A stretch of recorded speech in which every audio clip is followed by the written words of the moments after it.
to my YouTube channel. I'm Liam. Round 5.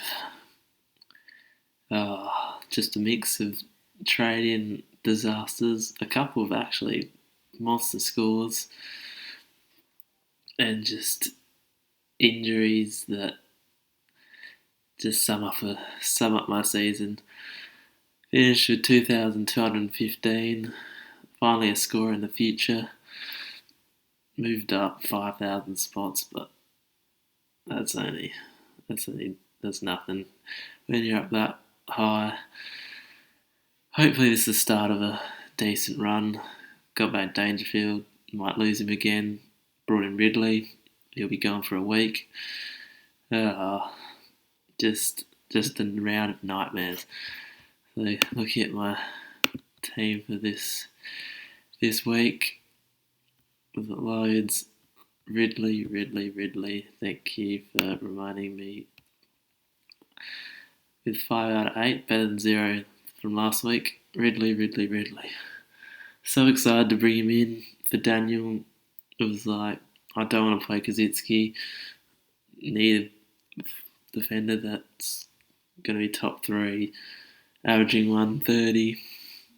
Started off decently, and then goes off near the end of the first quarter. Somehow got his way to 31 from all the scaling involved, but it's just disappointing. So disappointing when you use your 150k and then it just goes to absolute waste. My other trade-in Cox couldn't do much better. 39. At least he went up 40 odd k. Goes back-to-back 9. It wasn't the conditions for him, but after back-to-back 90s, you expect more than a 40. Laird was solid. Can't complain. Short, disappointing on Thursday night. Just couldn't get near the ball. Chapman, can't play about 54 from a rookie. But his biggie Tom Stewart, one of the massive scores for this week. One of the plenty of massive scores this week. Is just absolute killed North. As a North supporter, it was hard watching, but I was happy seeing if they were going to kick it to a Geelong player. I was happy to see him kick it to Tom Stewart every second time around. 152 brings his average up to 110, and he'll be a top 6 defender for sure. And Kaczynski, 62, I'm very pleased with that.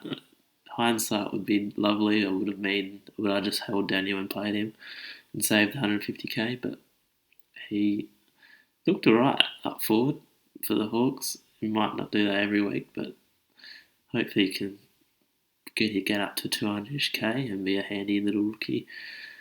Highmore, I might get a game next week with Securus defence in a bit of worries. McRae, absolute gun, 146. Ended up costing me 26 on Gorn, but you can always take 146. Absolutely racked it up. All doggies did that. Bontempelli, Dunkley, absolute guns. They look at the team to beat this year, and a SuperCoach scoring side. Merritt, in a tough loss for the Bombers, played a very nice game. 130, cannot complain. Those are the scores you need from these premium midfielders, and he finally got over that 105 mark, which he'd been stuck with. Dusty struggled ever since I brought him in, 92. He was always in glimpses, looks amazing, and then disappears for a little bit. His disposal's been a little bit poor in the last couple of games, so hopefully that picks up. Talking about poor disposal, Taranto's never the best with his disposal efficiency.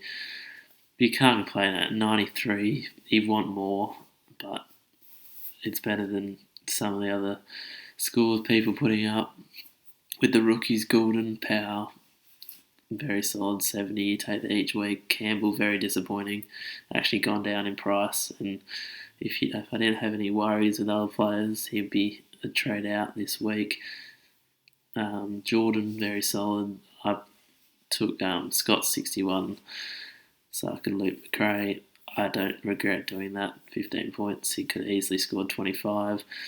McNeil, looks to be cemented in that Dogs lineup. He's actually playing not the best Supercoach role, but a nice little role for them. And Scott, nice 61. Handy picked it up with a late goal. So can't complain with that.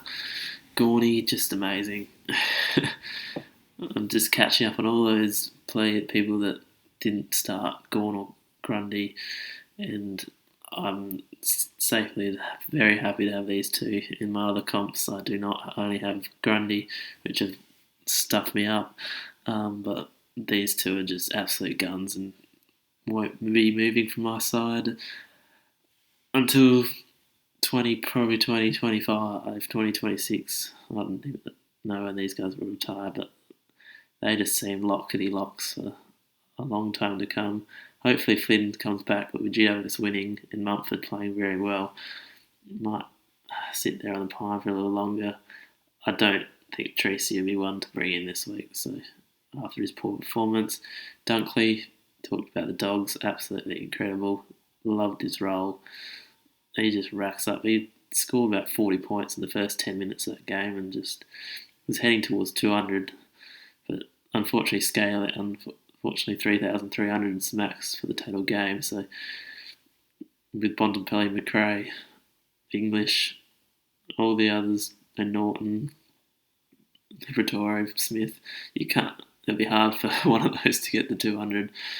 Dangerfield started like a house on fire, but then his disposal was so bad. Gave away a 50.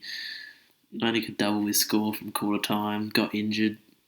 Just showing that he was not the best hold for those 3 weeks.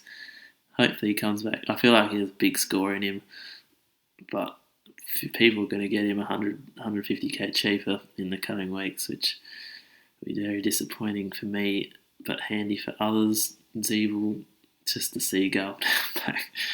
He's just a one to watch as a North supporter. Just go, oh, chew it back. Oh, there's Zeeble. If they kick it behind, there's Zeeble. 17 Geelong behind. I think he took about 14 or 15 to kick outs. Bomb it long. That's nearly 4 points a kick. That's 60 points already. And then he gets all his chippies down back. Oh, his role is just incredible. He could become a top 4 or 5 forward for the end of the season. I don't see him moving from there. Impey, solid 84, cannot complain. After his 120 last week, if he averages 100, I'd take that. He could sneak into an F6. Warner, his first disappointing game of the year, really, but you can't complain what he's put up in the past few weeks. They're rookies, they get a dud score now and then. Danaher against his old team, he was always going to perform, wasn't he? Early in the week, I was actually tempted to hard trade him, but then knowing that he was going to pop up in the game against his old team, was an easy hold, and he's got some nice cash generation to come in the future weeks. And Rowe with a nice 79.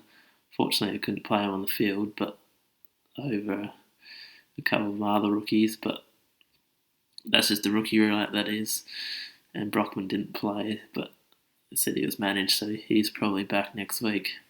So hopefully all yous had a good round as well, better than me, hopefully. And I'll be back on Thursday for will be a round 6 preview. And what are we going to do with Jordan Ridley? We did the same with Daniel last week, but I feel like I personally early thoughts it's a hold for me and risk playing Kaczynski next week. So thanks for listening, and good luck with your trades this week.